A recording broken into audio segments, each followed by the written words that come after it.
অমূল্য উপহাৰ হল যোগ। বিশ্ব মানব জাতিক 5000 বছৰ পুৰনি ভাৰতীয় পৰম্পৰা আৰ সংস্কৃতিয়ে শ্ৰেষ্ঠতম উপহাৰ দিলে যোগ হিসাবে। শাৰীৰিকভাৱে আমি গা ধুওঁ যে শৰীৰৰ বাহিৰত যিটো আনে দেখে, দেখোঁতে ভাল লাগিব লাগে। পুৰুষে দাড়ি কাটে, গা ধুৱে, ইস্ত্ৰি কৰা কাপোৰ পিন্ধে, এইটো নিজৰ কাৰণে নহয়।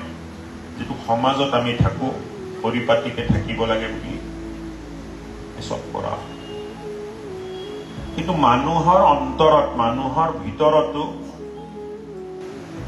এক পৰিপাটিপূৰ্ণ বাতাবৰণ থাকিব লাগে।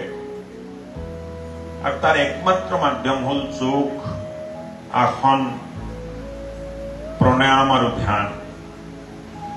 যোগৰ জৰিয়তে ব্যক্তিগত জীৱনত, ব্যক্তিৰ জীৱনত কেনেকে শান্তিময় পৰিৱেশ থাকিব পাৰে, কেনেকে আমি টেনচনৰ পৰা আঁতৰত থাকিব পাৰোঁ, কেনেকে ভাল চিন্তাবোৰ আমাৰ মনত আহি থাকিব পাৰে। মই ব্যক্তিগতভাৱে অনুভৱ কৰিছোঁ যে কণ্টিনিউৱাছ যোগা যদি কৰি থকা যায়, সদায় যদি যোগা 40 মিনিট যোগা, 20 মিনিট ধ্যান আৰু প্ৰণায়াম যদি কৰা যায়, এই 1 ঘণ্টাৰ কাৰ্যকাল যিটো আমি যোগাত দিওঁ, 2 মাহ পিছতে দেখিব আপোনাৰ চিন্তা কৰাৰ প্ৰক্ৰিয়া পদ্ধতিত পৰিৱৰ্তন হৈছে, আপোনাৰ চিন্তাত পৰিৱৰ্তন হৈছে, আনৰ প্ৰতি আপোনাৰ ব্যৱহাৰত পৰিৱৰ্তন হৈছে।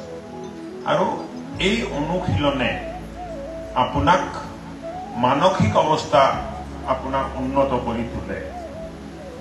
মানুহৰ জীৱনত শান্তি, সম্প্ৰীতি থকাটোৱে আটাইতকৈ প্ৰয়োজনীয়। আৰু যোগৰ মাধ্যমত এই শান্তি আৰু সম্প্ৰীতি আমি আহৰণ কৰিব পাৰোঁ বুলি আমি ভাবোঁ।